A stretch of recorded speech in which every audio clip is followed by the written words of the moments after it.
Hello అండి అందరికీ ఓం శ్రీ మాత్రే నమః. ఈరోజు 5వ రోజు అండి నవరాత్రులు. ఈరోజు అమ్మవారు మహాచండీ అవతారంలో ఉంటుందండి. అయితే పొద్దున్న పూజ అయితే ఇలా చేసుకున్నానండి. సో నెక్స్ట్ అయితే ఈవినింగ్ అయితే అమ్మవారికి దద్దోజనం అయితే ఇష్టం కదండి, దానికోసం దద్దోజనం అయితే చేశాను. దద్దోజనం చేసి పూజనైతే ఇలా చేసుకున్నానండి. పూజ చేసుకొని ఇంకా చండీ అష్టోత్తరాలు అయితే చదువుకొని ఇంకా అమ్మవారికి ప్రసాదం అయితే పెట్టేశాను, నైవేద్యం పెట్టేసి ఇంకా ఈవినింగ్ అయితే అమ్మవారి గుడికి అయితే వెళ్ళానండి.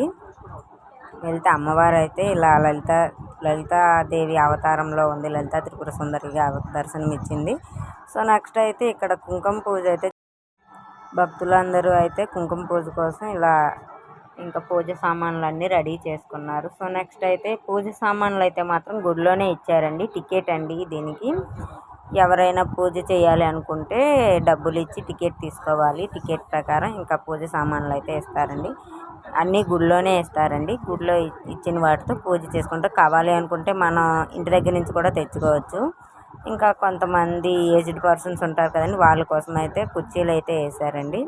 కింద కూర్చోలేని వాళ్ళు ఇలా పూజ అయితే ఇలా స్టార్ట్ చేశారు. ఫస్ట్ అయితే గణపతికి పూజ చేసుకున్నారు. తర్వాత అమ్మవారికి కుంకుమ పూజ అయితే చేశారండి. సో నెక్స్ట్ అయితే ఇదిగోండి గాజులు అయితే ప్రతిరోజు ఏదో ఒకటి పంచుతారు కదండి గుడికి వచ్చే భక్తులకి. గాజులు ఇచ్చామండి. ఈరోజు ప్రసాదం వచ్చి బఠానీలు పెట్టారు. ఇంకా నెక్స్ట్ అయితే శివాలయానికి అయితే వచ్చాను. శివాలయానికి వచ్చి ముందుగా అయితే విఘ్నేశ్వరుడే ఉంటాడు కదండి. విఘ్నేశ్వరుడి దగ్గరికి వెళ్ళి అయితే నమస్కరించుకున్నా, దండం పెట్టుకున్నాను. దండం పెట్టుకొని విఘ్నేశ్వర నన్ను మంచిగా చూడయ్యా, మా పిల్లలకి మంచి బుద్ధినిమ్మన్నా. పిల్లలు అంటే అసలు ఎంత అల్లరి చేస్తారు కదా. పిల్లలకి ఏదైనా తీరాలి కోరికలు అంటే పిల్లలు బుద్ధిగా ఉండాలంటే ముందు సిద్ధి బుద్ధి గణేష్ దగ్గరికి వెళ్ళాలి కదండి. అందుకే విఘ్నేశ్వరుడి దగ్గరికి వెళ్ళి అయితే దండం పెట్టుకున్నాం. సో నెక్స్ట్ అయితే శివయ్య దగ్గరికి వెళ్ళి శివయ్యకి దండం పెట్టుకొని ఇగోండి చాలామంది అడ్డం వచ్చేసారు. శివయ్య కనిపించలేదు, జస్ట్ ఏదో అలా తీసాను అంతే. సో అమ్మవారు అయితే అన్నపూర్ణాదేవి కూడా లలితా త్రిపుర సుందరిగా దర్శనం ఇచ్చిందండి. ఎలా ఉంది ఏంటి అనేది కామెంట్ చేయండి. అమ్మవారు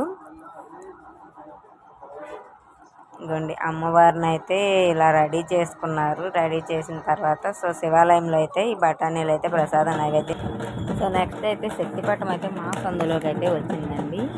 శక్తిపీఠం అంటే చాలామందికి అంటే మచిలీపట్నంలో ఉన్న వాళ్ళకి ఇంకా చుట్టుపక్కల ఉన్న వాళ్ళకి తెలుసండి, చాలా ఏరియాల్లో తెలియదు. ఇదైతే కలకత్తాలో ఇలా జరిగిద్ది, మళ్ళీ మచిలీపట్నంలో అయితే ఇలాంటి ప్రభలు తిప్పుతూ ఇలా అయితే జరిగిద్దండి.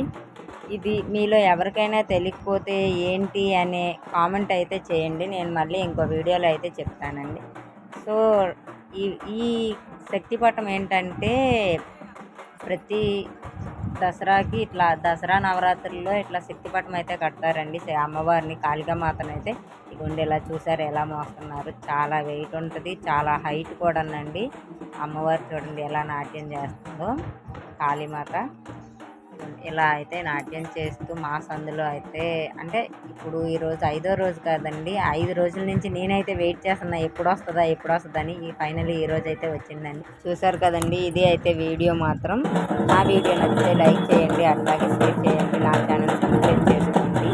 ప్లీజ్ అండి, రిక్వెస్ట్ అనుకోండి. బాయ్ అందరికీ.